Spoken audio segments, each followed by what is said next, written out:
lingkungan Kanwil Kementerian Agama Provinsi Kalimantan Barat yang nantinya akan disampaikan oleh beliau Al-Kahro Kiai Haji Hasan SAG MSI.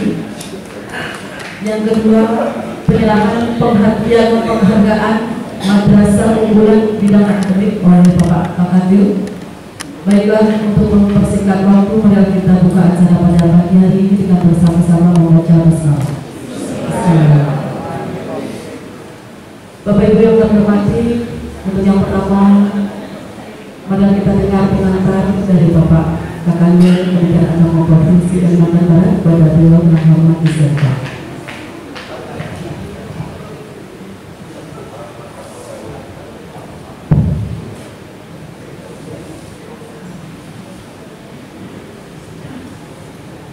Bismillahirrahmanirrahim. Assalamualaikum warahmatullahi wabarakatuh. Alhamdulillahirabbil alamin wassalatu wassalamu ala asyrofil anbiya'i wal mursalin sayyidina Muhammadin wa ala alihi wa sahbihi ajma'in. Yang saya hormati karena pembawa acara dari Al-Mukarram ini. Al-Mukarram understand tak?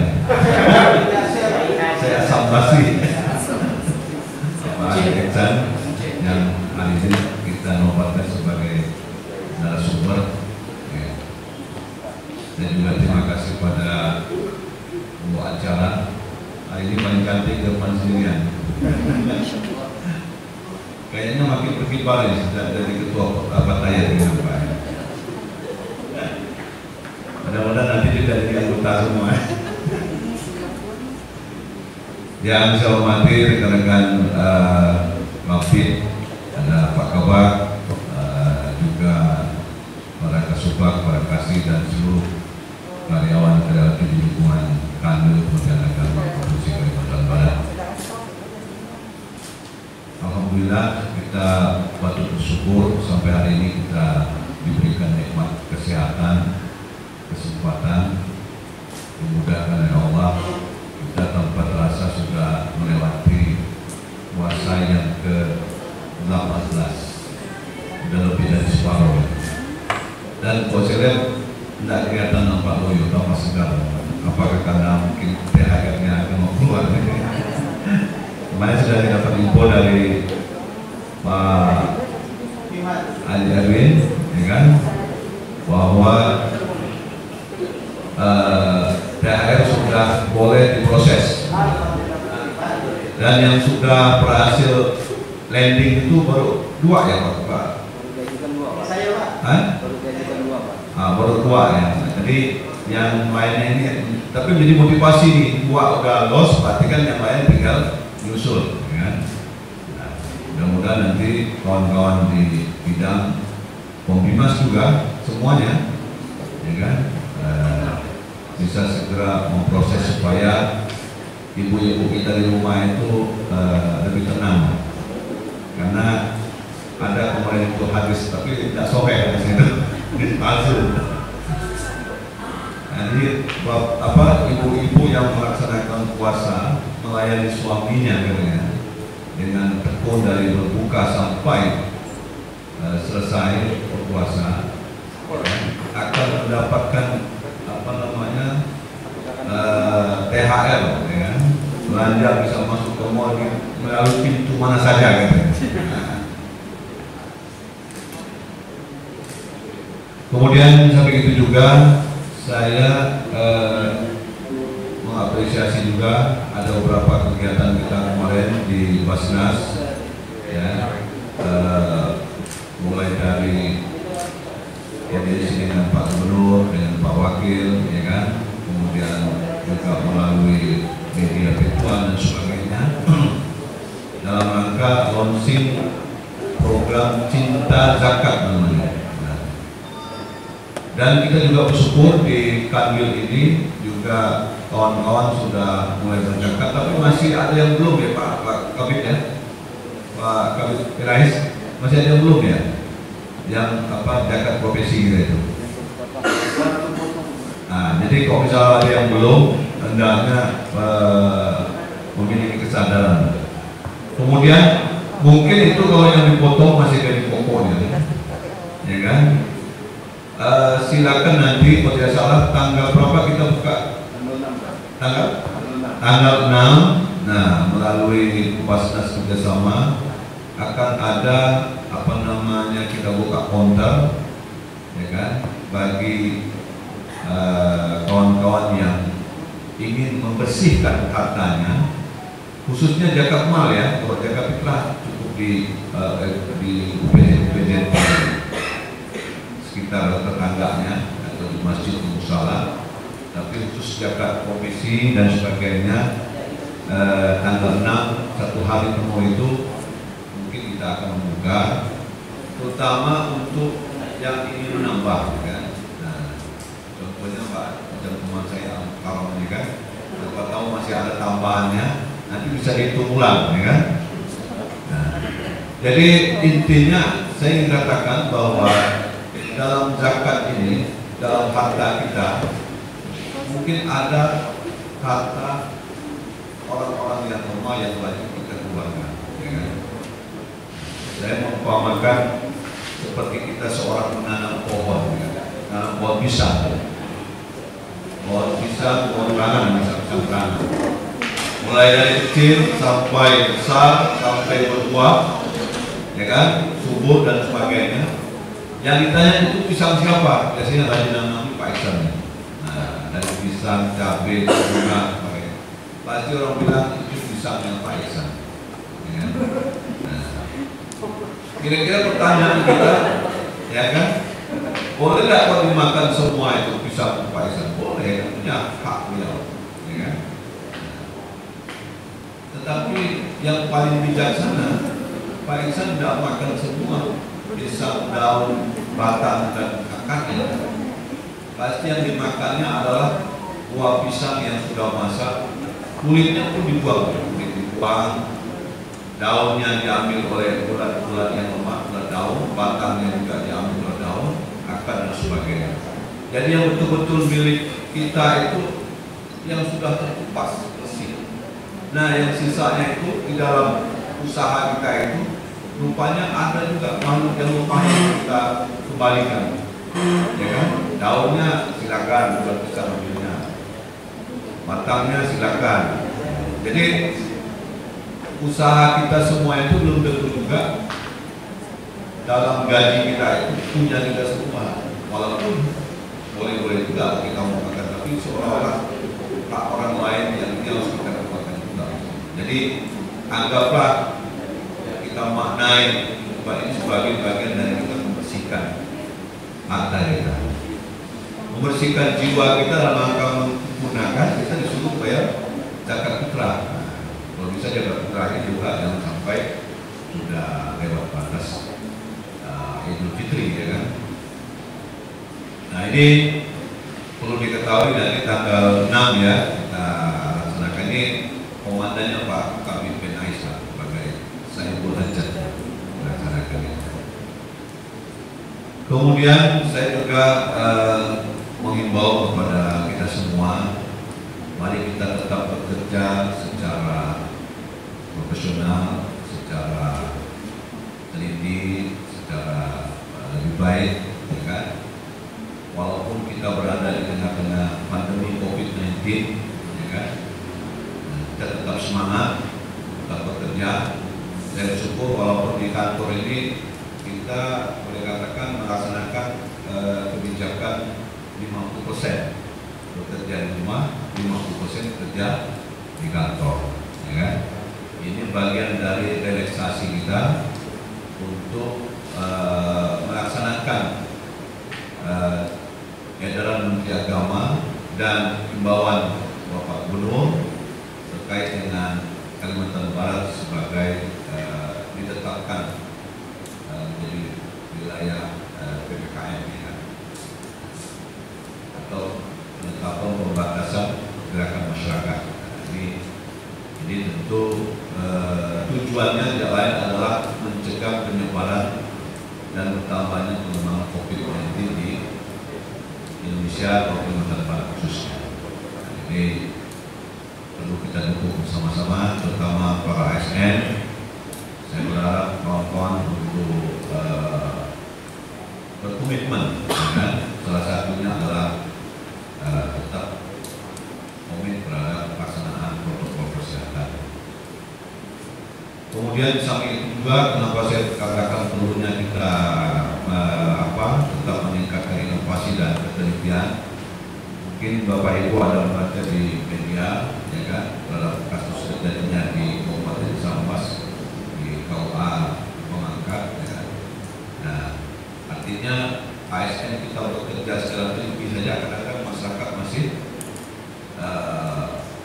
tidak puas, ya kan. Apalagi kalau kita bekerja tidak teliti dan tidak baik, ya kan. Nah, oleh karena itu bagaimanapun kita mendukung, mengawal ASN kita yang telah bekerja dengan baik, ya kan. Ini akan menjadi pelajaran, memberikan kepada semangat kepada kita semua untuk dalam memberikan pelayanan kepada masyarakat itu hendaknya kita lakukan secara yang terbaik sesuai dengan SOP prosedur yang ditetapkan oleh pemerintah.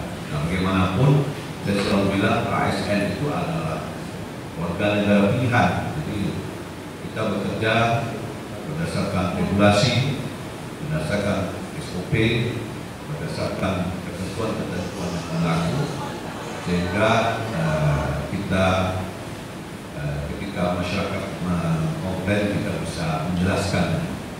Dan saya juga mengingatkan kepada kawan-kawan ya bahwa kita ini bagian juga dari pelayanan publik, kadang-kadang berhadapan dengan masyarakat dalam memberikan informasi, memberikan statement.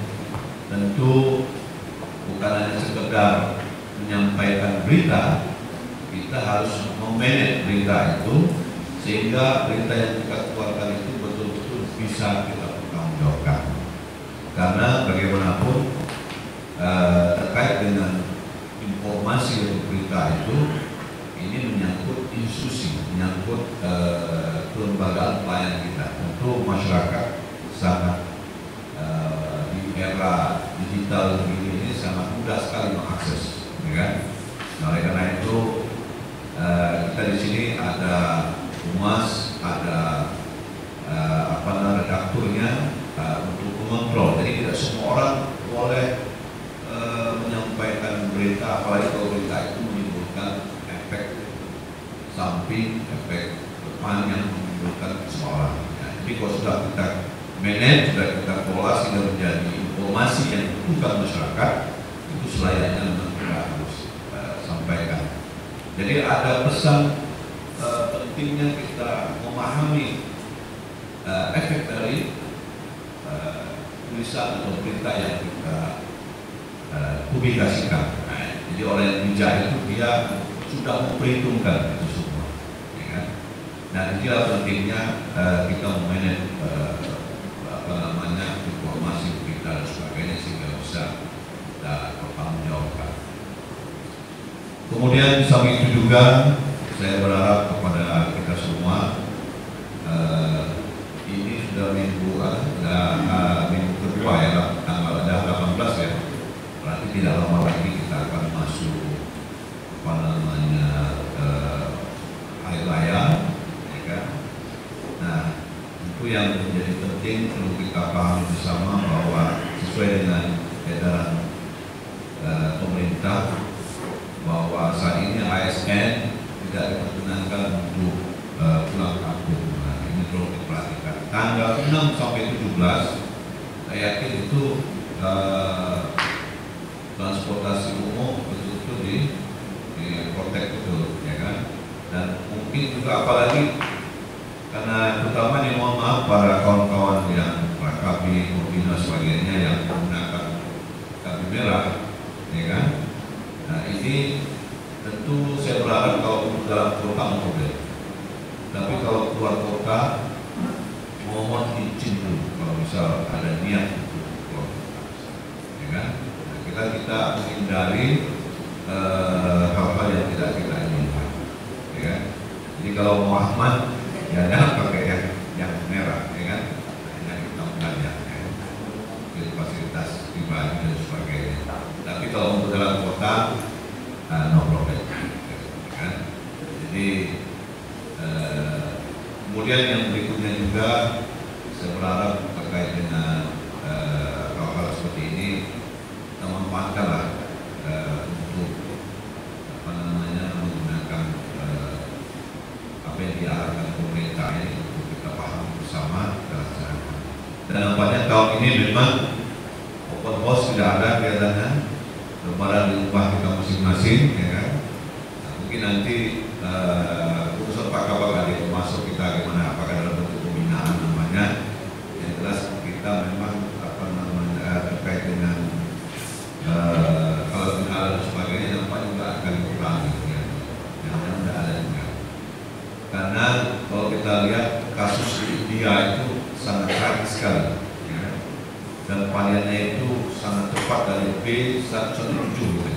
Nah sekarang kan yang menggerakkan mutasi di sini kan yang lebih meningkat ini, lebih COVID-19 ini ada lagi varian yang mutasi itu yaitu B117. Rupanya India lebih tinggi lagi daripada itu lagi. Nah, jadi inilah niat baik pemerintah untuk mencegah penyebaran ini. Bagaimanapun keselamatan jiwa ini memang itu paling tertinggi dan itu utamakan. Jadi saya berharap dan saya bersyukur bahwa kawan-kawan sampai hari ini, khususnya di ujung-ujung tahun ini atau hari ini tidak ada nampaknya yang melakukan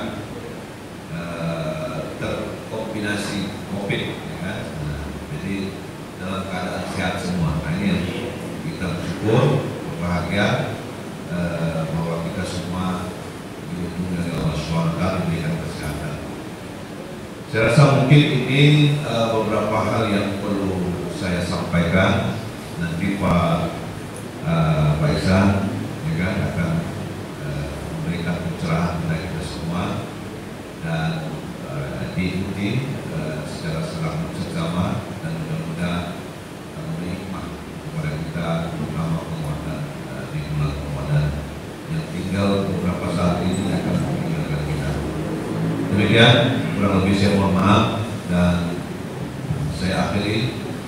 Wassalamualaikum warahmatullahi wabarakatuh. Terima kasih atas sambutan sebenarnya.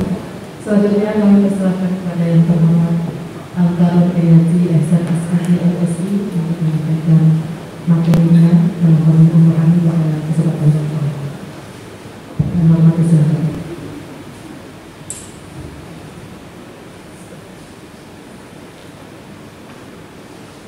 Bismillahirrahmanirrahim. Assalamualaikum warahmatullahi wabarakatuh. Hari ini hari Jumat. Mari sholat kita hadiri. Dalam hidup mau berkat dan selamat, sucikan diri, dekatkan kepada Ilahi. Alhamdulillahirabbil alamin. Arsala rasulahu bil huda wa dinil haq yudhhirahu 'alal dini walau karihal musyrikun. Asyhadu an la ilaha illallah wahdahu la syarika lah wa asyhadu anna Muhammadan 'abduhu wa rasuluh. Allahumma shalli wa sallim wa barik ala sayyidina Muhammad wa ala alihi wa sahbihi ajma'in. Qala Allah Ta'ala fil Qur'anil Karim, a'udzu billahi minasy syaithanir rajim. Ya ayyuhalladzina amanu qu anfusakum wa ahlikum nar. Ila ayat. Pertama yang saya hormati dan sama-sama kita muliakan Bapak Kepala Kantor Wilayah Kementerian Agama Provinsi Kalimantan Barat, Bapak Dr. Andes Haji Ridwan Shah MSI. Mudah-mudahan sehat Pak serta keluarga dan kita semua. Yang saya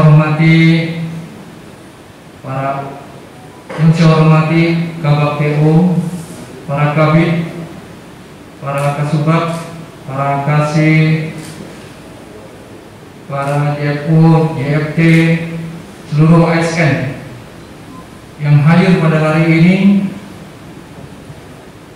dan soimin dan soiman rahimakumullah. Lebih khusus juga kepada moderator ataupun sebagai MC, pembawa acara, host. Saya tidak ngerti bahasa Rohani itu. Marilah kita bersama-sama mengucapkan puji dan syukur kepada Allah Subhanahu wa taala atas karunia-Nya, atas nikmat-Nya yang Allah berikan kepada kita semua. Alhamdulillah, di pagi hari ini, di hari yang ke-18, sebagaimana tadi sudah diawali mukadimah oleh Pak Kamil kita masih dalam keadaan sehat walafiat, bahkan dikatakan tadi makin bertambah segar. Disebut apakah nanti THR. Tapi memang saya lihat Pak Kamil, wajah kawan-kawan kita ini wajah-wajah yang mutakin, Pak. Ya, wajahnya bersinar. Apalagi kalau tidak pakai kopiah mengkilat kuningnya. Jadi oleh karena itu, ini tanda-tanda. Apalagi ini mau mendekati Lailatul Qadar. Allah Subhanahu wa taala berfirman, "A'udzubillahi minasyaitonir rajim. Bismillahirrahmanirrahim. Inna anzalnahu fi lailatul qadar. Wa ma adraka ma lailatul qadar. Lailatul qadri khairun min alfi syahr. Tanazzalul malaikatu war-ruhu fiha bi'izni rabbihim min kulli amrin salam. Salamun hiya hatta matla'il fajr." Bapak dan Ibu yang saya hormati, Bapak Kamil yang saya muliakan, saya ini giliran yang ketiga. Di awal Pak Kamil, pertengahan Pak Kabak, saya yang ketiga. Mungkin saya mulanya agak beda nih Pak Kamil. Kalau Pak Kabak kemarin dengan semangatnya menampilkan Imam Fahrozi, kalau saya bukan Imam Fahrozi, barangkali menampilkan yaitu Syekh Abdul Qadir Jilani. Bukan karena NU-nya, tapi kenangan kita sering menyebut ketika tahlil, ketika berdoa dan sebagainya. Beliau punya kenangan, di mana di dalam riwayat diceritakan saya punya wasiat dan karomah. Syekh Abdul Qadir Jilani ketika bulan suci Ramadan, dia lahir pada bulan Ramadan, Pak Kamil, itu dilahirkan dalam keadaan tidak mau menyusui. Ibunya malah bingung. Kebetulan Syekh Abdul Qadir Jilani ini kelahiran dari daerah Irak, tidak mau menyusui bulan Ramadan. Ibunya bingung, kenapa sih Abdul Qadir ini tidak mau menyusui? Ini yang salah dengar ya. Jadi ternyata setelah berbunyi ya masuknya waktu maghrib, para alim ulama, para tokoh agama di Irak waktu itu juga bingung karena belum ada jadwal imsakiyah. Maka salah satu yang dilihat, ternyata si Abdul Qadir Jilani pada saat berbuka puasa dia baru ada panggilan untuk menyusui. Jadi karomah yang didapatkan oleh Syekh Abdul Qadir Jilani ketika saat itu sedang menyusui, itulah masuknya saat berbuka.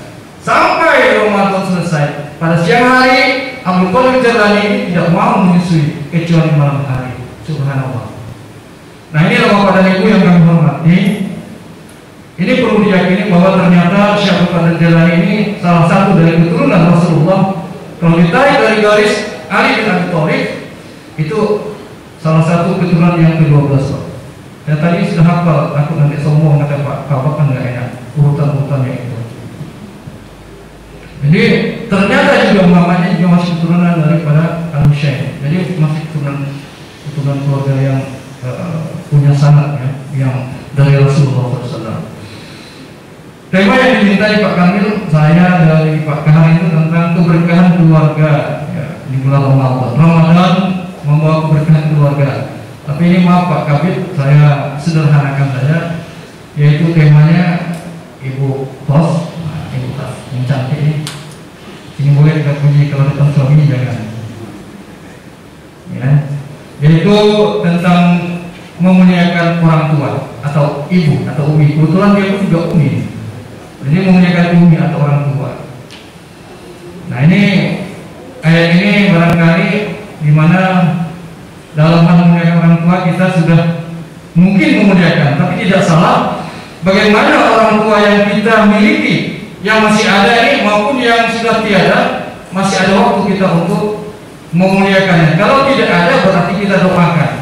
Kalau masih ada, nah kita bicara dalam konteks yang masih ada. Apakah itu mertua Pak Ustaz? Iya, mertua juga. Jadi barangkali dulu kita mau dengan anaknya, mungkin Pak Kabak dulu mau melihat atau menilik calon istrinya dulu, barangkali bukan orang tuanya dilihat dulu, anaknya dulu. Tidak ditanya ke anak siapa, belum lihat dulu tampilannya. Maka kalau menurut Ustaz Ali Hidayat, yang namanya kata mawaddah itu Pak, asal katanya madah. Madah itu artinya cinta, tapi kalau mawaddah itu cinta dari luar dan dalamnya. Nah ini, jadi cantiknya oke madah, tapi mawaddahnya itu dalam konteks dikatakan perilakunya, tingkah lakunya, dari tampilannya, dari fisiknya cantik, tapi dari ucapannya, moralnya itu cantik, itu yang disebut dengan mawaddah. Pak Kabak ini paham Pak, karena dulu pernah berkawan juga. Saya ingat juga dulu dia sering menyampaikan hukuman nikah itu, fankihu ma tawbalakum minan nisa'i masna wa sulasa wa ruba. Jangan sampai situ. Fa'in bitum alla ta'dil fawahidah. Nah, ya. Nah ini jadi ini yang dikatakan sebagai bentuk wujud salah satu cinta atau cinta secara kafah ya. Udah siap kan? Udah? Belum, jadi lanjut. Yang kedua Pak, saya ini ada fragmen ataupun apa namanya, tidak tahu. Video singkat. Ini saya sampaikan, tapi apa yang saya tidak paham atau saya salah membuatnya. Jadi ada, terakhir juga ada doa, tapi di 4 menit ya Pak. Baik, kita lanjutkan. Mengapa saya mengambil memuliakan orang tua ini? Karena saya merasakan sendiri keberkahan, kemuliaan, kesuksesan kita ini ada pada orang tua. Baik kita dengar dulu cerita dari Pak Kandu dan sebagainya. Bagaimana orang tua kita, baik orang tua laki maupun orang tua perempuan terlebih dahulu. Baik mertua maupun mertua laki maupun mertua perempuan. Saya pernah dengar Pak, ada tetangga bertengkar. Bang, katanya, itu ayah kau datang kan? Maaf ya Pak Dian. Dia manggil mertuanya sama suami, itu ayah kau datang kan? Begitu selesai dia, saya panggil, jangan ngomong apa. Ya bukan ayah saya, mertua saya. Iya. Saya berikan pemahaman, alhamdulillah sekarang lebih sayang dia dengan orang tua. Jadi konteks ayat ini saya baca dalam beberapa penjelasan bahwa kata kedua orang tua boleh dimasukkan orang tua kandung maupun orang tua mertua. Nah ini yang harus kita cermati. Apalagi di bulan Ramadan ini, supaya kita berkah, supaya keluarga kita tenang. Bagaimana kita memuliakan orang tua ini, ya secara zahir maupun secara batin. Ada hadis menjelaskan yang sudah top ini, Pak Kahar bisa jelaskan ini, bahwa Rasulullah SAW bersabda, al-jannatu tahta aqdami ummahat, bahwa surga itu berada di bawah telapak kaki ibu. Ada jamaah Pak kami bertanya, kenapa Pak tidak di kepala ibu, juga di kaki? Waktu itu saya masih kuliah ceramah di kampung Senempat di Melawi. Ini kalau Pak Kabak belum pernah ke Melawi, saya lebih dulu menginjakkan Melawi tahun 93 Pak Kabak. Kenapa tidak di kepala Pak, kok di kaki? Nah, saya jelaskan. Karena di kaki ini punya peran besar. Ya. Yang kedua, sebagai wujud ketundukan dan kepatuhan kita itu ada pada kaki. Nah, kemudian saya jelaskan ayat Quran. Al-yawma nahtimu ala afwahihim. Saya mana-mana itu. Wa tukallimuna aydihim wa tashhadu arjuluhum bima kanu yaksibun. Saya bilang pada hari kiamat nanti, ya, mulut akan ditutup, tangan akan ngomong, kaki akan jadi saksi. Nah, saya jelaskan itu, baru paham. Saya pun paham begitu. Ada bertanya seperti itu, Pak. Jadi oleh karena itu, saya pernah mengajikan ini kepada jamaah sampai diingat, sampai ketemu dengan saya waktu di Sintang, Ketapang, di Kecamatan. Saya memberanikan bahwa hadis ini menjelaskan kan surga itu buat telapak kaki ibu. Hebatnya ke seorang umi itu. Nah, hebatnya seorang ibu. Dan di hadapan kita ini bapak-bapak, ini adalah ibu. Walaupun dulu kita sama-sama remaja adalah ibu kita. Dan calon ibu, calon nenek. Maka saking mulianya diabadikan dalam Al-Quran ada surah An-Nisa. Laki-laki nggak punya pak, surah Ar-Rijal nggak ada. Maka kalau dibandingkan dengan semut masih ada surah nama. Dengan sapi betina ada Al-Baqarah. Tapi dengan kecil hati Pak Dian, insya Allah. Nah gitu. Jadi saya sampaikan dalam hadis ini bukan hanya satu surga itu Pak. Ya. Ternyata ibu itu ada dua surga. Surga bapak dan surga anak. Nah, tapi yang saya jelaskan surga anak dan surga bapak tidak usah. Kasihan Pak Jawa. Ada Pak Jumat ya? Siapa? Saya tidak usah melebarkan itu. Ya, arti surga anak ini memang secara keseluruhan. Juga bapak, coba kita bayangkan kalau bapak tidak punya ibu, lain rasanya. Nah, jadi oleh karena itu makna surga dijelaskan oleh ulama tentang hadis ini adalah yang memberikan ketenangan, yang memberikan kebaikan, yang memberikan keberkahan. Itulah dikatakan surga. Bukan secara zahirnya, tapi secara batinnya. Kan anak-anak kita Pak dulu Bu, gimana waktu kecil kita dalam kandungan, ya, 9 bulan, ya, 10 hari. Pernah nggak kita saat itu membayangkan lahir di rahim orang-orang Papua, misalnya Pak Jamal? Misalnya Pak Jamal lahir di rahim orang Papua, rambut Pak Jamal pasti keriting. Ya, atau Pak Erwin lahir di negeri Cina, rahim orang Cina pasti matanya agak kecil dan sipit. Nah, memang badannya tinggi. Itu kita syukuri, dan itu merupakan sudah takdir dari Allah yang sudah dituliskan di Lauhul Mahfuz. Nah, tugas kita adalah bagaimana ketika kita sudah dilahirkan untuk memuliakan orang tua kita. Nah ini, jadi yang pertama. Yang kedua, yaitu memberikan kebaikan, kehidupan yang baik. Kenyataan hari ini masih ada orang tua yang dititipkan di panti jompo. Masih ada kita temukan orang tua berkeliaran di jalan-jalan meminta dan sebagainya. Ya, masih ada kita temukan. Masih mendingan di panti jompo di jalan. Masih ada yang mengais di sampah-sampah dan sebagainya. Seorang ibu ini tidak bicara bapak ini. Kebayangkan seperti itu. Padahal Al-Quran mengatakan di dalam surah Al-Baqarah 215, "Qul ma anfaqtum min khair falil biwalidaini," katanya. Katakan, ya, apa-apa yang kau berikan, ya, berikanlah itu. Falil biwalidaini, kepada kedua orang tua. Kemudian di ayat yang selanjutnya dilanjutkan wal aqrabina wal yatama wal masakin. Tapi ada yang terbalik Pak. Saya menemukan ada orang yang hebat membangun masjid, ada yang hebat menolong orang, tapi orang tuanya tidak pernah dimuliakan.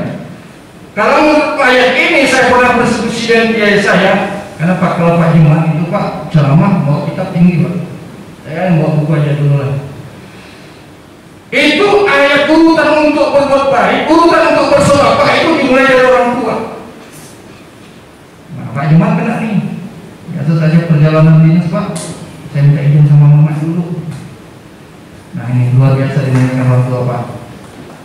Ya, saya bilang walaupun dengan orang tua bagaimana, nikah cepat sikit.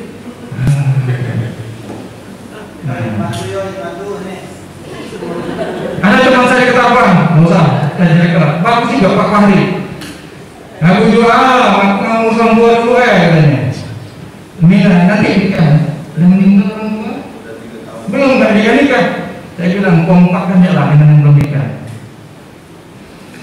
Itu menurut pemikiran masing-masing. Tapi jelas urutannya kata ulama saya, kata kiai saya, memang orang tua Pak rupanya. Kita ini kadang-kadang terbalik. Hal-hal yang di luar kita foto, kita bumikan atau kita expose, kita apa, tapi kena giliran kita orang tua, ya Allah, saya pertemukan. Saya Pak kemarin balik ke kampung, ini cerita sedikit. Mama saya lagi terbaring apa, ayah saya sehat mama ya. Jadi saya datang, ternyata mama itu tidak dimuliakan, ditempatkan di kamar, tapi kamarnya kurang fit lah. Kita di spring bed, mama kita di kasur biasa, filmnya biasa. Saya bilang ganti itu. Durhaka kita sama orang tua seperti itu, walaupun dia terbalik. Nah, pernah juga terjadi Pak, orang tuanya datang, saya pernah mengangkat dari mana Pak, dari mana Bu, dari kampung. Orang tuanya Pak, tega-teganya Pak, dimasakkannya yang masakan biasa-biasa. Paling dikasihnya sayur keraji, yang biasa orang tua tuh. Dikasihnya lagi biasa itu dengan apa? Kalau bahasa pakar itu iri-iri. Nah, apa itu bahasa pakar itu iri-iri apa? Siput. Ya, kemudian makanan biasa ya. Coba sekali-kali muliakan orang tua itu. Senangkan begitu dah terbaring di rumah sakit. Pak, mau makan apa Mak? Dah terlambat kata siapa yang Malaysia itu? Dah terlambat. Dah sakit diterbaring, ketika tanya mau makan apa Mak? Apa kata Mak yang mengatakan berarti dah ada malaikat maut. Kata kiai saya kalau orang ditanya mau makan apa, nah itu dah malaikat maut tuh. 40 hari mendekati kematian. Nah, mari kita, mumpung di bulan suci Ramadan ini, kita sama-sama mengajak diri kita, keluarga kita, agar kita tidak tercampak ke dalam api neraka. Ya ayyuhalladzina amanu qu anfusakum wa ahlikum nar. Al-Qur'an. Ini ayat yang sering disampaikan Pak Hamid. Jadi bagaimana kita udah bagus hari ini menjaga diri kita? Apakah sudah bagus dalam kacamata Allah keluarga kita? Itu persoalannya. Kita masih menemukan Pak yang tidak cocok dengan orang baik. Nah, tapi dengan keluarga tetap. Padahal di sini Al-Quran mengatakan, yaitu pada walidaini wal aqrabina, setelah orang tua yaitu kaum kerabat. Tapi Pak Isan, dia kerampak Pak Isan, dan mau diatur, itulah jihad kau. Itulah tugas kita. Untuk bagaimana konteks dan kontekstual ayat Al-Quran ini bisa menjadikan bagian dari dakwah dan tugas kita di muka bumi. Nah, ini yang harus kita cermati di bulan suci Ramadan. Makanya istilah orang-orang Pontianak, orang Melayu cuma ini karena tak boleh mudik, akrab gitu. Kalau istilah Sintang namanya mereko, ya, takbiran atau apa namanya. Itu salah satu wujud barangkali ketika kita sedang berpuasa, jiwa bersih, hati bersih, mari kita perbaiki tali silaturahim dengan sesama kita. Ya, barangkali nanti pakai video call atau apa. Jadi jangan sampai nanti emak kita nong, bapak dan ibu di HP yang jadul, yang bunyinya cekluk. Nah, Pak RW juga, kalau masih punya orang tua, mertua, berilah sekali Android, anaknya kita ambil, kena giliran emaknya tidak apa-apa, dibiarkan begitu. Dalam emaknya turun Android tidak paham. Nah, ini tidak boleh juga. Kalau dia paham dengan video mau, apa enggak? Bisa untuk video call. Ini video call untuk orang. Nah, kau di mana? Ini mana? Kalau sudah sempat video call, sudah sempat nanti terlalu berkali. Nah, mari kita muliakan orang tua kita ini. Jadi urutannya kita kalau nak berbuat baik, kalau bersedekah untuk ayat ini, mau berinfak untuk orang tua dulu. Maka saya ingat dengan kawan saya waktu sini, Pak, ada orang Jawa, kalau nak balik itu berhabis katanya Pak. Dan ditabungkan 3 tahun 4 tahun nak balik, pokoknya berhabis katanya bumi. Jadi kalau depan rumah orang tuanya Jawa tuh ada tukang bakso tuh Pak Kabak, satu gerobak bakso diberhentikan, dibayar habis orang sekampung diajak. Saking senangnya memuliakan orang tua, diikuti dengan tetangga-tetangganya. Kerinduan-kerinduan itu masih ada. Nah, jadi oleh karena itu urutannya harus kita pakai. Kemudian yang ketiga, yaitu tugas memuliakan orang tua adalah berkata yang baik. Berkata yang baik tidak hanya sekedar regulasi ya Pak. Dan saya Pak Wahyu ini suka bicara regulasi. Hari ini ada Pak Wahyu ya? Oh Jakarta, gantian. Saya kemarin minta atau Pak Kabak regulasi. Betul baik berregulasi, tapi menurut perasaan orang tua mungkin ini tidak diterima. Nah, orang tua apa? Ya lama, saya buruk, saya bau, saya peot, pasti gitu orang tua. Maka dalam surah Yasin Allah mengatakan, ya lupa nih, wa man nu'ammirhu nunaqqisu fil khalq afala ya'qilun, kata Allah. Barang siapa yang aku panjangkan, kata Allah, kami panjangkan umurnya, maka dia akan dikembalikan seperti bayi. Apakah kamu tidak berpikir? Kita lihat nanti, tidak ada sejarah orang tua baik laki maupun perempuan kalau sudah tua itu seperti kita, suka merajuk, kecil hati, marah, tersinggung. Quran sudah ngomong 14 abad tahun yang lebih. Nah, jangan kita perlakukan saudara-saudaraku. Ketika kita memperlakukan itu, siap-siap nanti anak kita yang memperlakukan kita. Itu hukum Allah dan hukum Allah. Wa may ya'mal mithqala dzarratin khairan yarah, wa may ya'mal mithqala dzarratin syarran yarah. Yang kita lakukan hari ini, kebaikan yang kita dapatkan hari ini, Pak Kabak misalnya bisa jadi kabak hari ini. Mungkin kita tidak tahu dulu apa yang dilakukan kebaikan. Orang yang ada di sana yang kita anggap barangkali jatuh derajatnya asfal safilin, mungkin itu balasan Allah, hukuman Allah di dunia untuk meringankan di akhiratnya. Itu adalah itu adalah amal yang dilakukan sejak 5 tahun, 7 tahun, 10 tahun. Maka saya ajak kawan, jangan kita berbuat jahat, jangan kita mencari kesalahan orang, jangan kita mengusik orang. Rugi amal kita tipis. Tugas kita bukan itu.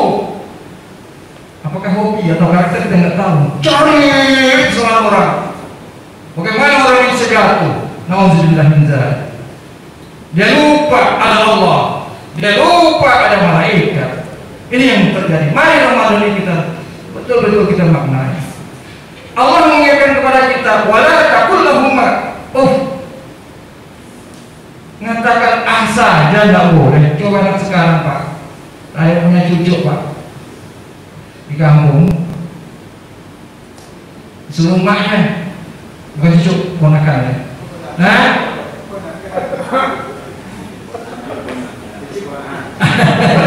sama ngomong ponakan. Nah, saya belum cucu betul kata Bapak. Tolong Mak berikan garam lah ke warung. Anaknya asli main HP. Nah kayak gitu gini lah, yang HP ini nggak paling asik. Nah, panggil, nah, berikan HP berikan HP, berikan mama garam. Mama ini kita lagi asik nih. Nah, ketiga, ini cerita maknya dengan saya.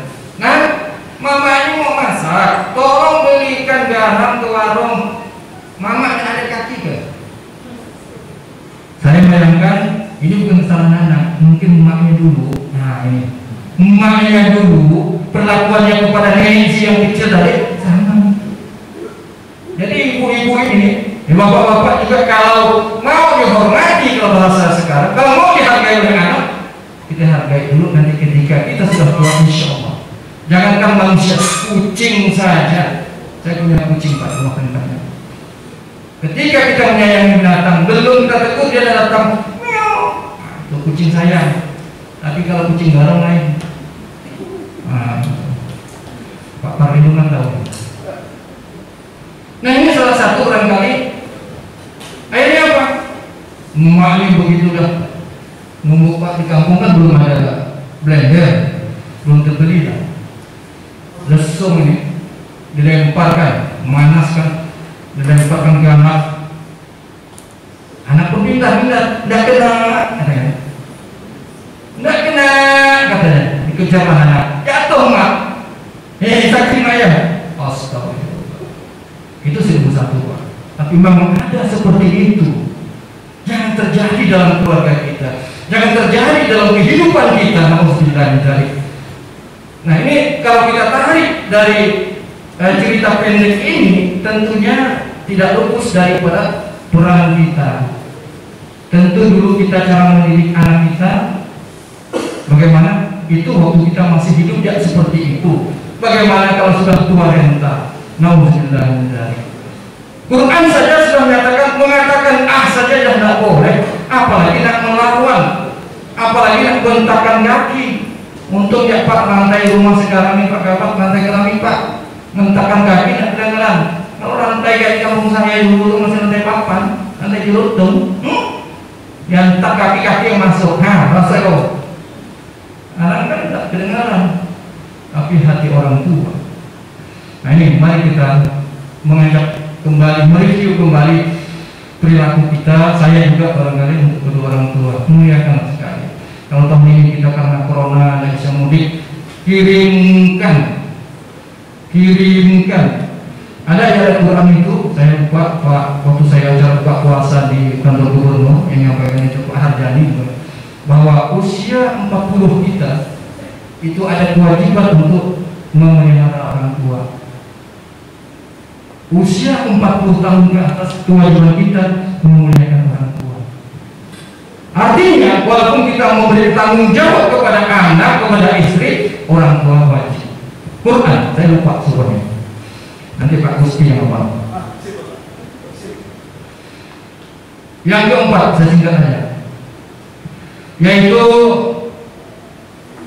membuat orang tua bahagia. Tadi berbuat baik, bahagia beda. Nah, seberapa banyak kita hari ini bisa membahagiakan orang tua? Udah nggak ketemu Pak ya, misalnya udah jarang berjumpa orang tua, kita semakin hari karir semakin bagus, semakin baik, kita lupa bahwa ridho Allah tergantung ridho kedua orang tua. Murka Allah tergantung murka orang tua. Kita lupa di dalam itu ada yang lebih. Kita lupakan orang tua yang barangkali ucapannya di hadapan Allah tidak menggunakan bahasa Arab, tidak menggunakan bahasa hadis, bahasa Al-Quran, tapi bahasa hatinya. Ya Allah, muliakan anak saya ya Allah, angkat anak saya ya Allah. Saya teringat Pak, kisahnya Uwais Al-Qarni, ya, Al-Qarni ya. Uwais ini salah satu anak yang taat kepada orang tua. Emaknya cita-citanya paling tinggi. Ini orang dari Yaman itu. Saya baca beberapa kali. Nah, berangkat haji udah gak mampu. Emaknya ini dalam riwayat jelaskan buta, cacat, tak bisa berjalan. Nah, berangkat haji, tapi karena dirinya orang tua, Pak Kadir pernah menyampaikan juga, dia ini melihara ternak, kambing lah atau sapi lah. Dalam cerita itu ceritakan 8 bulan Bu, 8 bulan dia naikkan, menurunkan sapinya itu. Kandangnya di atas, orang bilang Wais ini orang gila apa? Buat kandang sapi di atas itu, kayak kisah Nabi Nuh lah, buat kapal di atas. Sehingga Wais ini dikenal sebagai walinya langit. Tidak terkenal di dunia, tapi terkenal di hadapan Allah. Bahkan dalam satu riwayat dikatakan Rasulullah mengatakan, wahai Umar dan Ali, kalau kau nanti setelah peninggalanku cari yang nama Uwais Al-Qarni ini, orangnya kalau berdoa dikabulkan oleh Allah Subhanahu wa Ta'ala. Tapi apa kisahnya terjadi sampai cita-cita digendong nih Bapak, digendong nih mamanya, karena tadi sudah latihan ngangkat sapi. Kita jangankan ngangkat sapi, ngangkat bini yang berat, kayak saya lah. Kalau Bapak Kahasin enggak lah, kalau Mas enggak lah. Tapi ada hikmahnya yang di rumahku. Nah, ya pas lah setelannya itu. Hari saya ketawa. Tahu? Iya. Kalau hari saya 20 Pak. Nah, ya jadi pokoknya enggak apa-apa lah. Yang barang itu kan dah diatur oleh Allah semuanya. Pak Kabar, ingat Pak Kabar. Pak ini betul ada takdir bawah hijab itu Pak Kabar. Ternyata dengan latihan tadi dan keyakinan bisa dia mengangkat sapi dan mamanya diberangkatkan. Nah, itu kisah yang arti juga memberikan pelajaran kita. Tidak ada istilahnya, tidak ada sesuatu yang susah. Insya Allah ada ruang kalau kita ingin membahagiakan orang tua kita. Tentang hari raya orang tua dikasih dia keranjang dan tak musim, Pak. Carikanlah yang enak-enak, membahagiakan apa kesukaan emak kita dulu. Baju ini baju bekas ya, dari pakai setahun kasihkan ke emak ke bapak, durhaka tuh. Nah, coba bapak banyak baju batiknya, jangan dikasihkan mertua bekas yang baru, Pak. Yang baru. Ada satu kisah, seorang umat di masa Rasulullah sedang terbaring di pangkuan istrinya. Rasulullah ada yang kisah itu. Ini kisahnya. Ditanya oleh Rasulullah, kenapa ini suamimu sakaratul maut? 3 dikatakannya. Andaikan yang baru, andaikan yang banyak, andaikan yang jauh. Dia heran, kenapa suami saya ucapkan ini? Ternyata andaikan yang baru itu Pak Kamil, selama hidupnya ini Pak Kamil, ternyata dia serapkan itu barang bekasnya karena tidak mampu. Selama dia sakaratul maut, dilihatkan oleh Allah surganya orang yang bersedekah dengan barang yang bekas ini, dilihatkan surga yang bagus dengan barang yang mewah, sehingga dia mengatakan andaikan yang baru. Oh gitu ya Rasulullah. Rasulullah tahu, yang nama Rasulullah. Terus andaikan yang banyak, sama, ternyata dia semasa hidup tidak bisa sedekah banyak. Waktu dia berbuka, kata istrinya, makanan dibagi. Nah jadi nanti Pak, bulan puasa ini ngasih orang tetangga itu Pak, yang kue sisa dari kemarin simpan di kulkas, nak makan banyak, udah mampu.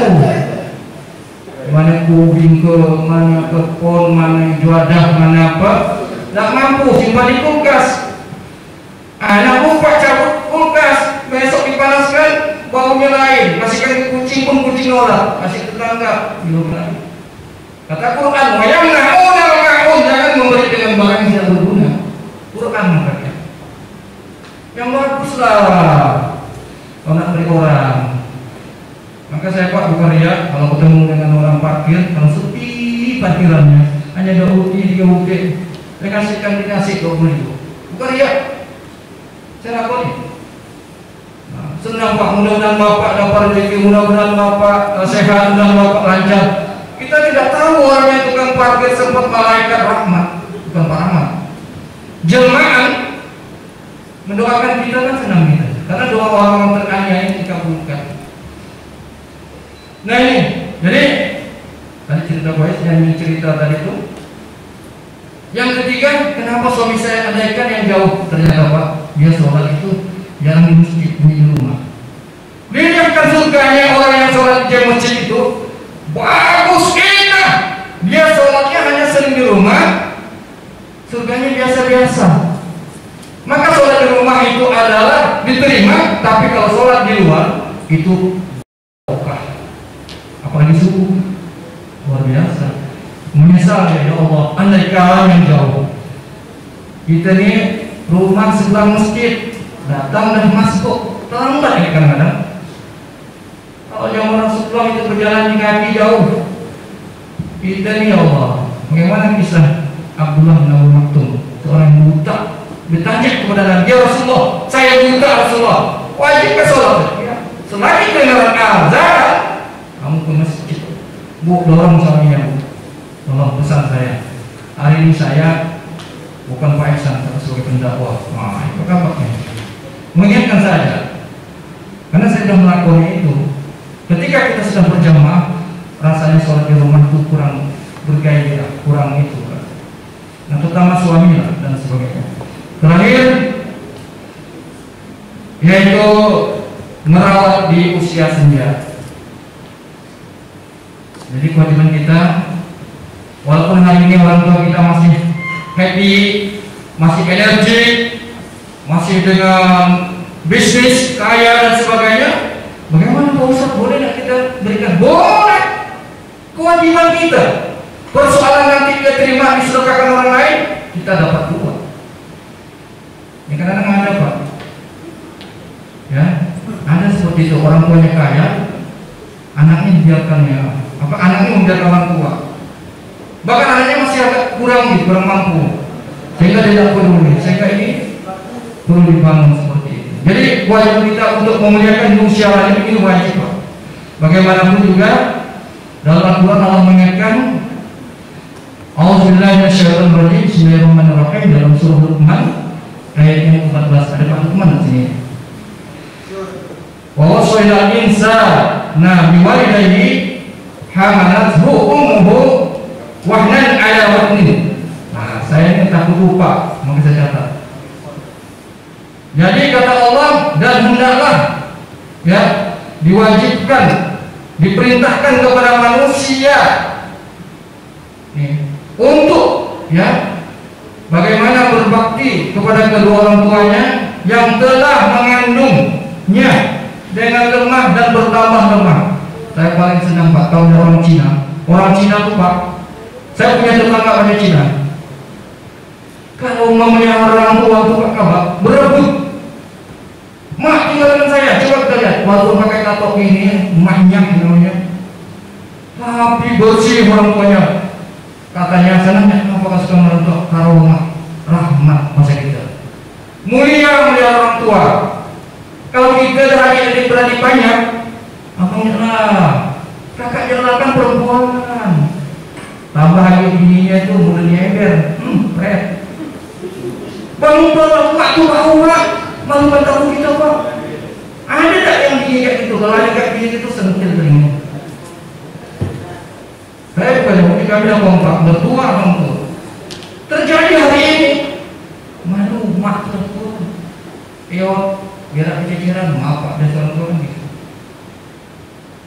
Justru itulah kalau mau mulia pesan saya. Orang Cina saya pernah dan beberapa tetangga. Saya tanya, udah ada 70, 80, jarang orang tua perempuan atau laki Cina itu pendek, panjang-panjang. Karena membahagiakan anak-anaknya. Resepnya mudah ya, nggak banyak pakai mulai. Ayah, gue pasang kaki, pakai air hangat, disiram tiap hari. Amalan dia itu Pak Kawan. Memang disiram oleh kamar, direndam, mesti tolong. Enak gue jalan maknya berapa umur? Hanya gue umur 70. Puki mana sebenarnya? Kalau bahasa Cina Puki kan Puki Pak. Puki mana? Puki si nyamang katanya. Ayo, pergi tak bisa orang Cina tuh. Puki mana? Akal Paknya hati-hati. Ini kita fakta saja. Ya bersyukurlah kalau kita sudah melihat orang tua. Jadi ini barangkali yang dapat saya sampaikan. Karena tidak ada orang tua makin tua itu makin jago, makin hebat, itu bohong.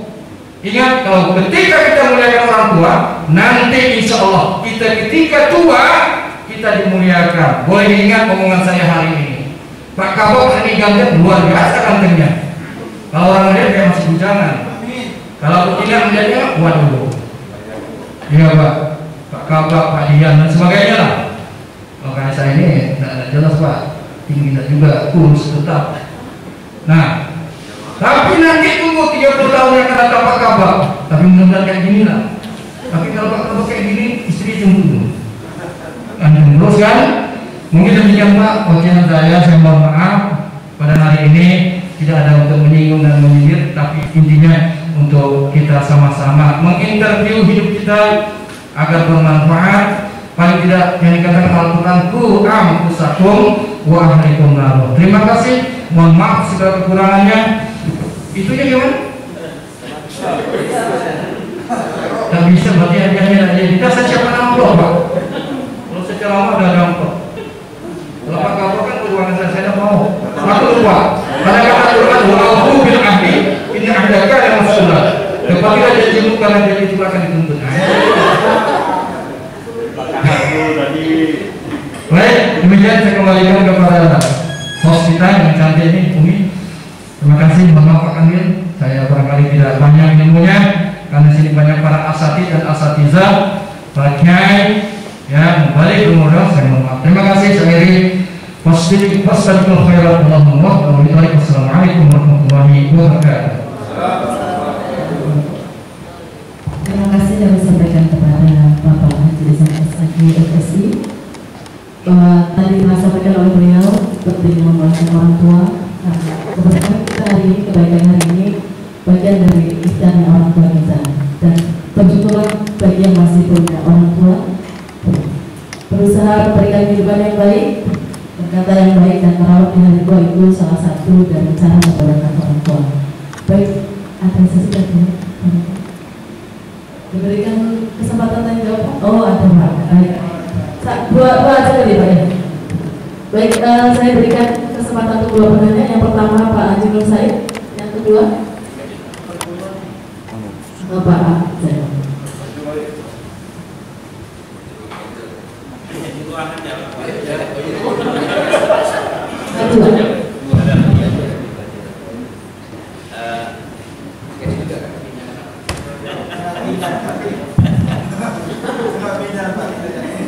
Baik, terima kasih Pak narasumber, Pak Adil, dan semuanya. Assalamualaikum warahmatullahi wabarakatuh. Kata Pak Sakir, disuruh nanya di ruangan saja dari Pak, gitu. Karena kan mungkin tidak kita tanyakan semuanya di sini.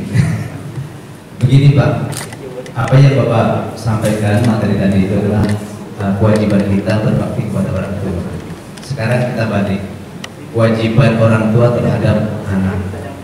Nah, ada kemarin ketika kita rapat di dinas sosial tentang masalah anak, dan beberapa waktu yang lalu juga di hukum HAM, di Kumham, kaitannya juga pembahasan masalah anak. Salah satu yang diceritakan di situ kasusnya adalah ketika suami istri bercerai, kemudian mempunyai anak, anaknya ikut istrinya. Nah, memang dalam hal ini adalah tetap kewajiban suami untuk tetap memberikan nafkah kepada anaknya sampai anak itu sampai dewasa. Persoalannya adalah ketika anak ini sudah dapat berpikir, mungkin entah pengaruh dari mana, si anak ini karena sudah pisah dengan orang tuanya, sehingga nafkah yang diberikan kepada anak itu seolah-olah dia tidak terima anak tersebut. Padahal orang tuanya ini sudah memberikan nafkah kepada anak tersebut, bahkan mengatakan sampai nama-nama binatang yang jelek pun disebutkan untuk predikat ayahnya ataupun orang tuanya. Nah, pertanyaannya adalah dipertanyakan, apakah kewajiban orang tua itu setelah dicaci maki dan tidak diterima nafkahnya oleh anak itu putus sampai di situ, ataukah masih ada kelanjutan untuk memberikan nafkah sehingga anak ini bisa mandiri sendiri? Itu yang pertama. Kemudian yang kedua, bahwa di sana ada ketika kita sebagai anak ini kaya ataupun memiliki kecukupan, di sana ada satu hadis ataupun ungkapan bahwa malukan diabika, hartamu juga adalah hartanya orang tuamu. Malukan diabika. Ya, itu yang disampaikan oleh Ustaz. Nah, ini kadang-kadang kita, mohon maaf, karena merasa bahwa orang tua sudah cukup dan sebagainya, ya kadang-kadang orang tua malah menyuplai kepada anak, bukan anak menyuplai kepada orang tua. Ini kaitannya seperti ini, gimana menurut Ustaz? Kira-kira apakah yang dilakukan oleh orang tua sudah betul kepada anaknya, atau anak sudah betul dilakukan oleh kepada orang tuanya seperti itu? Terima kasih, mohon maaf. Assalamualaikum warahmatullahi wabarakatuh. Selanjutnya pertanyaan yang kedua, Zainul.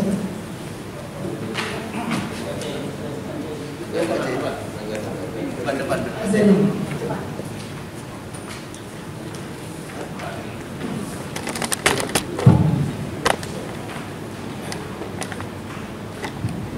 Assalamualaikum warahmatullahi wabarakatuh. Saya kemudian ingin bertanya sedikit saja berkenaan dengan pemaknaan wajibatu tahta keumuman. Juga berkata di ibu. Saya kira mungkin kita perlu memperluas sedikit mengenai ibu, tapi juga ini perlu dipertanyakan. Saya bertanya, apakah ini betul atau tidak? Nabi Muhammad sendiri itu tidak sempat berbakti pada orang tuanya. Ya. Karena Nabi Muhammad meninggal, bapak Nabi Muhammad meninggal sebelum Nabi Muhammad lahir. Kemudian ibunya meninggal ketika Muhammad belum menjadi Nabi, itu masih kecil. Ya. Sehingga hadis itu tidak sempat dipraktekkan oleh Nabi, karena Nabi tidak sempat mendapat pendidikan dari orang tua kandungnya. Kemudian Nabi itu mendapatkan pendidikan dari tradisi Arab, dari ibu sambungnya, termasuk ketika menyusui itu juga tradisi Arab, itu disusukan oleh orang lain atau saja, bukan oleh Aminah, bukan oleh ibunya sendiri. Kemudian pendidikan lain-lainnya, pendidikan kehidupan itu oleh kakeknya dan oleh pamannya. Jadi kita tidak pernah mendapatkan informasi bahwa Nabi Muhammad itu mendapatkan pendidikan dari orang tuanya. Dalam hal ini kita juga tidak mendapat informasi yang cukup mengenai pendidikan yang diterima oleh Nabi Muhammad dari neneknya, artinya istri Abdul Muthalib, dan juga tidak kita terima informasi pendidikan yang diterima oleh Nabi dari bibinya, istri Abu Thalib. Ya. Tetapi kita yakin bahwa neneknya dan bibinya itu mendidik hal yang terbaik bagi Muhammad sebelum menjadi Nabi, dan ya dalam keadaan mungkin juga belum turun hidayah Islam kepada mereka, tapi sama mereka mengikuti milah Ibrahim Hanifah, mengikuti milah Ibrahim yang Hanif, meskipun itu belum menjadi risalah Islam karena Nabi belum mendapatkan wahyu pada waktu itu ya. Dan konteks ini sekarang ini banyak sekali, termasuk mungkin di tempat saya panti asuhan yatim piatu ya, itu banyak sekali anak-anak yang tidak mendapatkan pendidikan dari orang tuanya secara baik. Bahkan mungkin mereka dari kecil juga tidak mengenal bapak ibunya, karena mereka mungkin sudah ditinggal bapak ibunya ketika kecil sehingga menjadi yatim atau yatim piatu. Dalam hal ini, apakah pemaknaan al-jannatul tahta qadamil ummahat itu juga bisa diartikan pada orang tua asuh? Ya, karena tadi yang disinggung Pak Syekh itu baru orang tua, maksudnya orang tua asli dan mertua. Tapi seringkali anak itu lebih bermakna dan lebih berpendidikan, lebih hidup, dia lebih lama tinggal bersama orang tua asuhnya, orang tua sambungnya, orang tua asuhnya. Tidak ada kaitan dengan hubungan darahnya, bukan orang tua kandung, juga bukan mertua, tapi orang tua kandungnya, orang tua asuhnya, orang tua asuhnya. Dan seringkali orang tua si anak itu kalau sudah sangat lama dan karena merasa bermakna sekali orang tua asuhnya, dia lebih memilih orang tua asuhnya daripada orang tua kandungnya, karena orang tua kandungnya mungkin meninggalkan dia ketika masih kecil dengan berbagai macam alasan. Nah, saya kira itu mungkin perlu juga dimaknai. Apakah bisa seperti itu? Kalau seperti itu kita harus juga menyebarkan itu agar anak-anak yang tidak sempat mengalami pendidikan dan tidak mengalami berbakti pada orang tua kandungnya atau mertuanya, itu juga dia berhak mendapatkan surga dari ibu asuhnya. Dan ibu asuhnya juga harus digembirakan bahwa dia menjadi orang tua asuh itu juga adalah satu perbuatan yang sangat baik, meskipun dia menjadi bukan anak kandungnya sendiri. Saya kira mungkin ganjarannya juga akan sama. Terima kasih. Assalamualaikum warahmatullahi wabarakatuh. Terima kasih. Jadi dua pertanyaan. Yang pertama dari Pak Nur Saleh terkait terkait kewajiban hak ayah yang dalam hal ini sudah bercerai kepada anak, apakah putus atau tidak walaupun anaknya sudah mencaci maki. Kemudian dari Pak Zul, pemaksaan terkait ajaran atau belakang yang digunakan, apakah itu berlaku juga untuk orang tua asuh? Ya, terima kasih.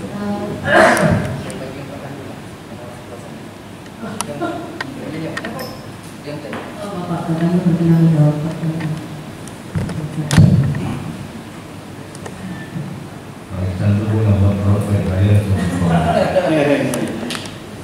Tapi ini kita bukan apa ya, sharing ya. Jadi saling mengisi. Ya kan? Nah, yang menarik tadi kedua pertanyaan ini, pertama Pak Nusair, ya kan? Jadi kalau tadi kan Pak Isan sudah jelaskan kewajiban orang tua, kewajiban anak ya.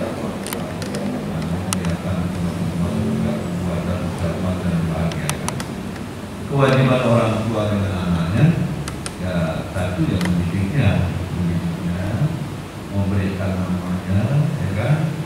Mulai dari ketika dia lahir, ya kan?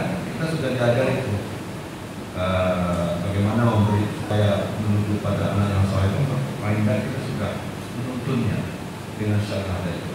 Kalau laki-laki diajarkan, kalau perempuan dikamarkan. Itu salah satu sudah meletakkan nilai pendidikan pada anak, sudah dikenalkan. Kemudian yang kedua, memberikan nama yang baik, ya kan? Karena nama itu doa, ya kan?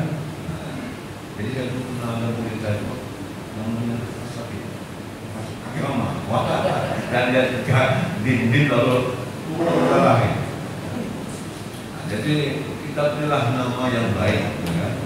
Lalu yang ketiga, kalau sudah kita beri nama, lalu berikutnya kita didik dia. Paling tidak seusia ini sudah mulai. Ya paling tidak kita mengatakan kalau usia 0 sampai 7 tahun, usia balita, didiklah dengan kasih sayang. Perlu dia elus-elus kepalanya, ya kan? Rupanya di situ menyenangkan, membahagiakan. Jadi anak yang kurang kasih sayang, dia agak tidak pede, tidak punya kepercayaan diri. Makanya kalau menurut anak yatim, dia tidak ada seperti itu. Oleh karena itu orang tua yang atau orang yang pengasuh ini harus bisa merasa seperti orang tuanya, baru ketemu dia. Tapi jangan pula yang ini dikeluarkan banyak. Kemudian yang ketiga, di usia 7 tahun ini, usia ke 7 tahun kedua kata Nabi itu adalah dia dipisahkan dari tempat itu, ya kan? Kemudian kalau tidak sholat full walaupun hukum pendidikan. Itu sebenarnya melatih disiplin. Rupanya anak usia 7 sampai 14 kedua memang meletakkan karakter, meletakkan disiplin seperti itu. Kalau ilmu jiwa itu kan usia itu usia apa namanya, usia yang baik untuk meletakkan karakternya. Kemudian 7 tahun ketiga berarti antara 14 sampai 21 ya, itu masa remaja. Jadi kata Nabi dirilah seperti sahabat. Jadi usia remaja, usia setengah. Kalau kita mengatakan masa itu masa drama dulu, masa jiwa ya, masa adolescent, masa mungkin kalau ibu-ibu atau kita semua menghadapi anak-anak remaja kita, dia bisa ada di satu sisi dia ingin diakui sebagai orang dewasa, karena badannya tumbuh subur. Anak saya yang paling kecil itu 92 berat, lebih besar yang lain, ya kan? Saya punya 3 anak remaja itu. Dia sudah dikatakan anak kecil tidak mau, karena posturnya tumbuh subur. Tapi dikatakan orang dewasa dia belum siap di jalan dewasa. Contohnya misalnya ketika dia senang dengan kawan jenisnya kan, itu apa yang wajar. Dia biasa mau cerita kan. Tapi ketika kita ingin apa namanya memberikan tahu lebih besar, mungkin dia takut, ya kan? dia bisa senang dengan ini. Sekarang keputusannya pada kamu, mau kalian atau tidak. Takut dia nangis dia begitu. Dia belum siap ya kan.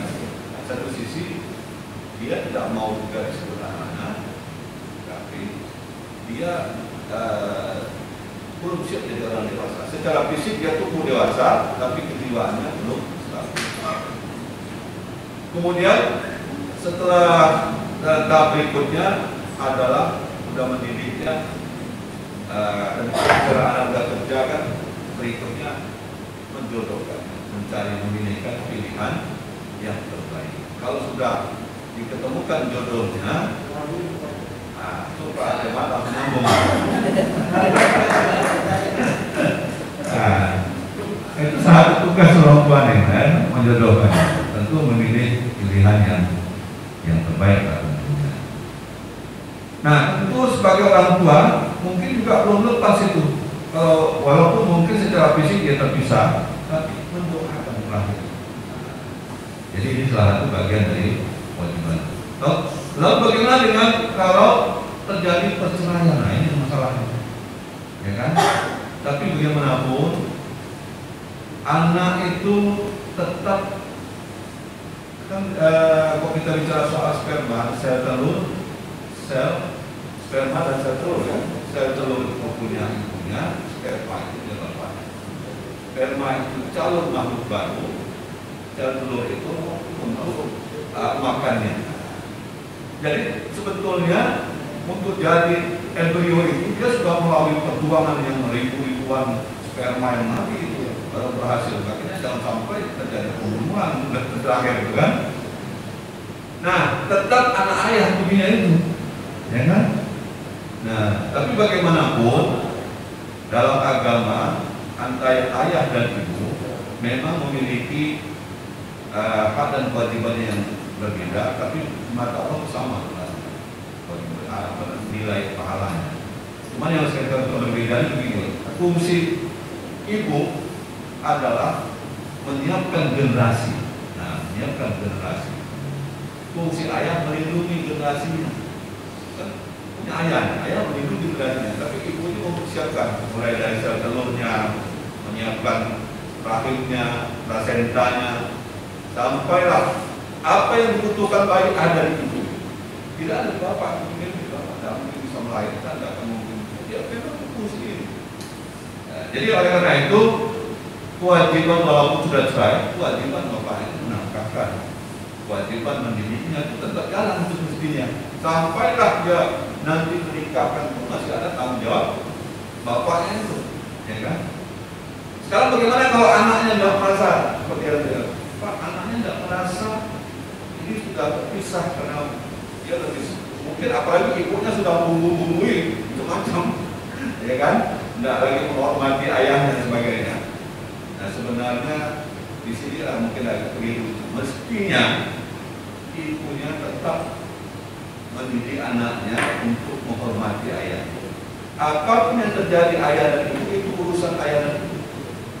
Begitu juga kita sebagai anak, kadang-kadang Bapak Ibu sekalian, kita menjumpai usia orang tua kita sudah sepuh, kita ingin orang tua kita itu semakin bijak, semakin gagah, semakin mengerti, tapi rupanya grafiknya menurun.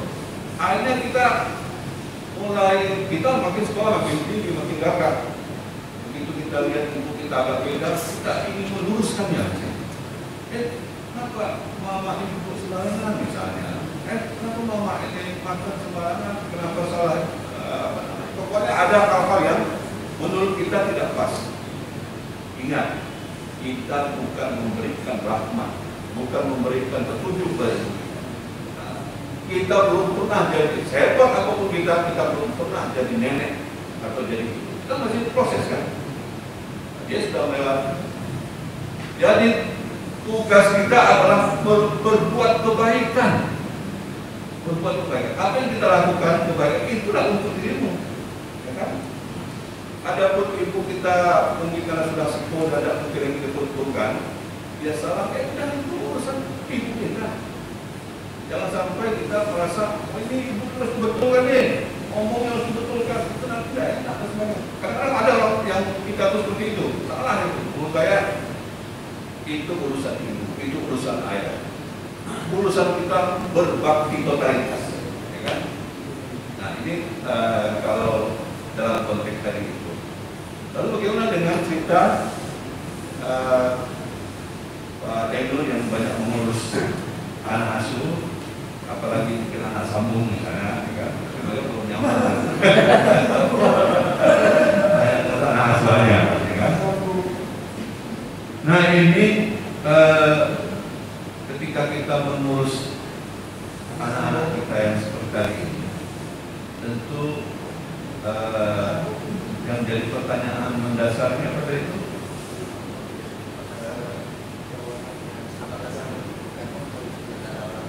ya. Nah, saya melihat ini kita sharing ya, terkait dengan masalah anak-anak kita yang mereka katakan sambungan mereka ataupun asuhan. Saya lebih menyebutkan begini. Saya kemarin sempat diskusi dengan Pak Jemaat, ya kan? Bahwa seringkali ada hadis Nabi yang mengatakan di zaman terbentuk adat, di zaman salah sabda kata dari yang awalan misalnya, kata awalan misalnya itu menyiapkan anak yang soleh yang mendoakan orang tua. Rupanya bukan khusus anak yang lahir dari biologis kita. Jadi kalau kita menyiapkan anak yang itu jamak ya Pak Jamat ya. Artinya saya juga kemarin ketemu dengan ketua sekretaris MT pusat itu tadi. Beliau katakan awalan solehah itu artinya tidak mesti anak biologis. Siapapun yang menyiapkan anak yang soleh itu dari amal jariah. Jadi kalau misal Pak Deno atau Bapak Ibu guru semuanya mampu menyiapkan generasi yang soleh dan solehah, kebahagiaan juga seperti yang kata Rasulullah. Jika kita sudah meninggal, tertutup semua amal kita kecuali yang 3 itu. Nah, jadi beruntunglah.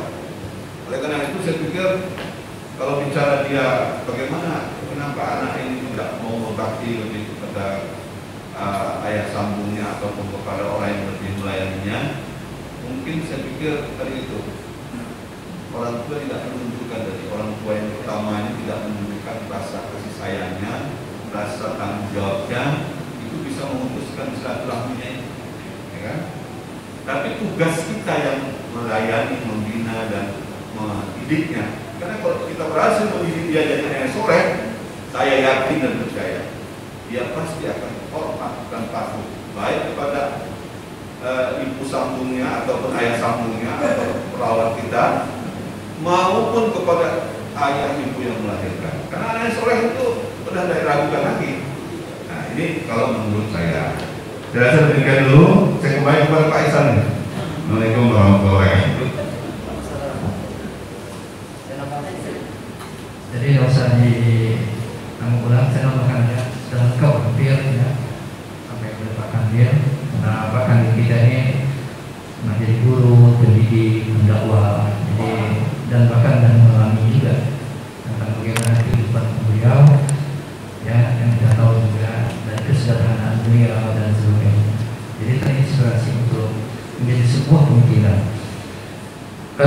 Terima kasih Pak Nusret, ada yang tinggalan tentang orang tua yang memberikan, menyuplai ataupun sponsori anak lah. Seharusnya anak lah yang kepada orang tua. Saya nemukan Pak waktu di Singkawang. Ini maaf Pak ya, bukan yang teknis. Ada orang Jawa itu, anak udah mampu Pak, yang boleh katakan boleh mampu lah, udah nikah, dibuatkan rumah, diberikan kendaraan gitu. Ini kategori orang tuanya juga mampu dan ya. Kalau itu barangkali ya tergantung beramal soleh saja lah. Tapi persoalannya kalau ketika orang tua tidak mampu, ini tidak bisa diseragamkan, di-sharing